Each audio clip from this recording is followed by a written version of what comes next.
My name is Vania Magda. So today I'm going to talk about English phonetic and phonology.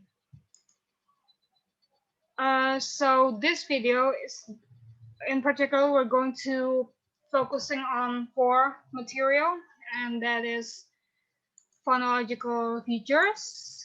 And then we're going to continue with phonotactic rules, prosodic and suprasegmental phonology, and last but not least is phonological rules.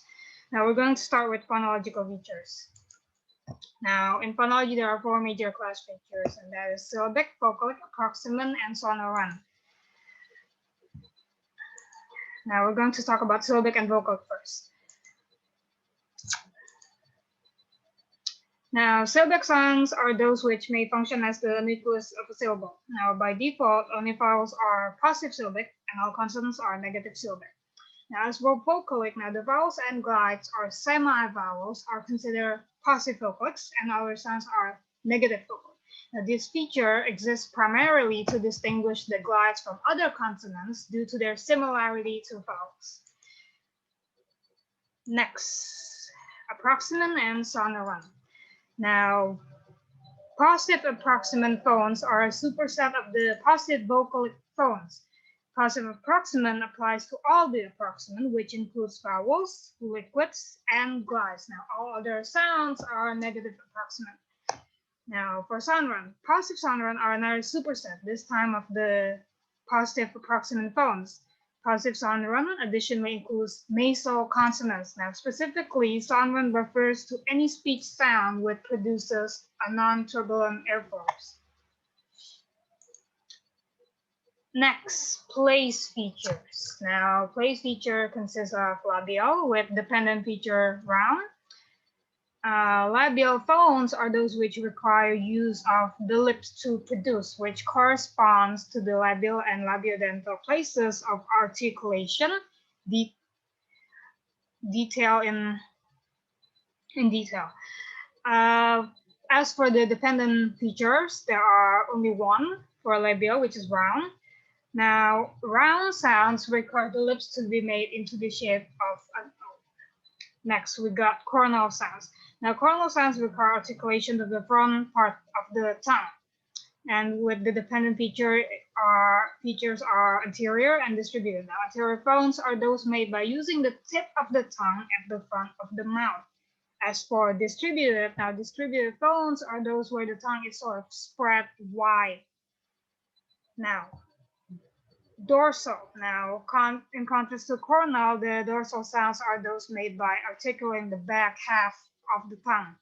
And the dependent features are high, low, and back. Now, last but not least is pharyngeal. Now, the pharyngeal consonant and vowels can have a specification in languages where there is a tenseness contrast of vowels. As for dependent features, there is ATR. Now, ATR stands for Advanced Tongue Root. Now, this feature indicates where the root of the tongue has been moved forward, but what it really provides is a contrast between tense and untense vowels.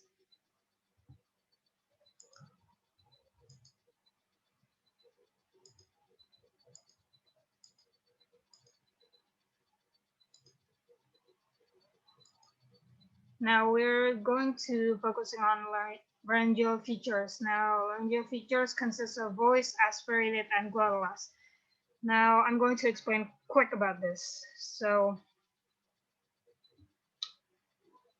now the voice phones are those which involve the vibration of the vocal folds. Now, phones which are aspirated have a stronger outward airflow. And next, we're going to focus on phonotactic rules now.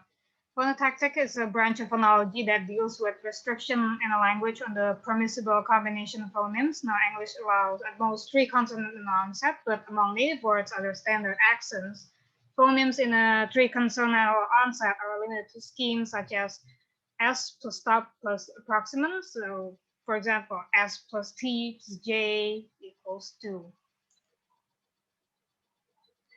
Now, these constraints can be observed in the pronunciation of the word blue. Originally, the vowel blue is equal to the vowel of Q approximately. Now, the followings are constraints on English phonotactics. Now, I'm not going to read all of them, so if you could, and you could read it, you could pause the video and then you could read it, because it's too long for me if I read it and explain it one by one.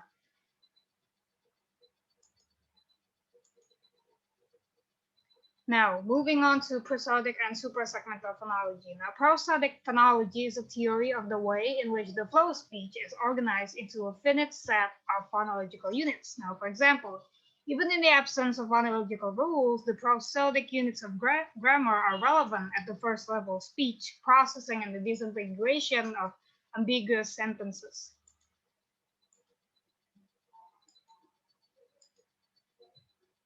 Next, suprasegmental. Suprasegmental, also called prosodic feature in phonology, a speech feature such as stress and tone or juncture that accompanies or is added over consonants and vowels. Now, these features are not limited to single sounds, but often extend over syllables, words, or phrases. Last but not least, phonological rules. Now, phonological rule is a formal way of expressing a systematic phonological or morphonological process or diachronic sound change in language. Now, phonological rules are commonly in generative phonology as a notation to capture sound-related operations and computations the human brain performs when producing or comprehending spoken language.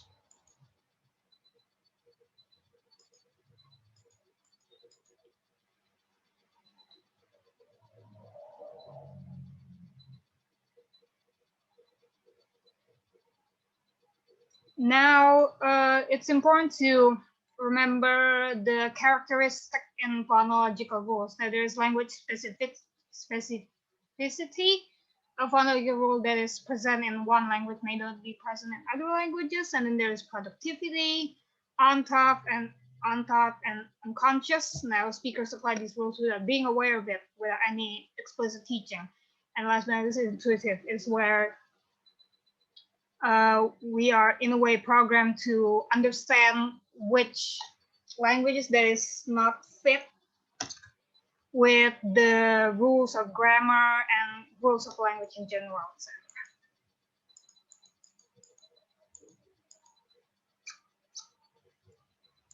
Now, last one, types.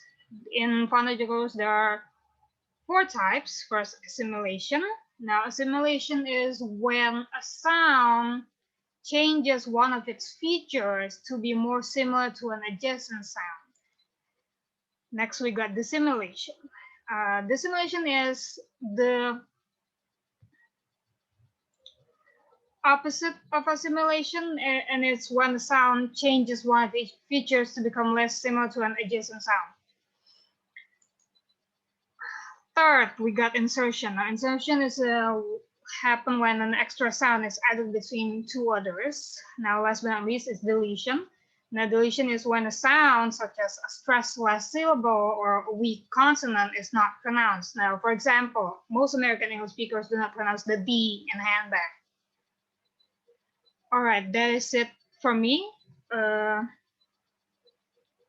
I think when it comes to learning English phonology and phonetic and phonology in general, I think in a way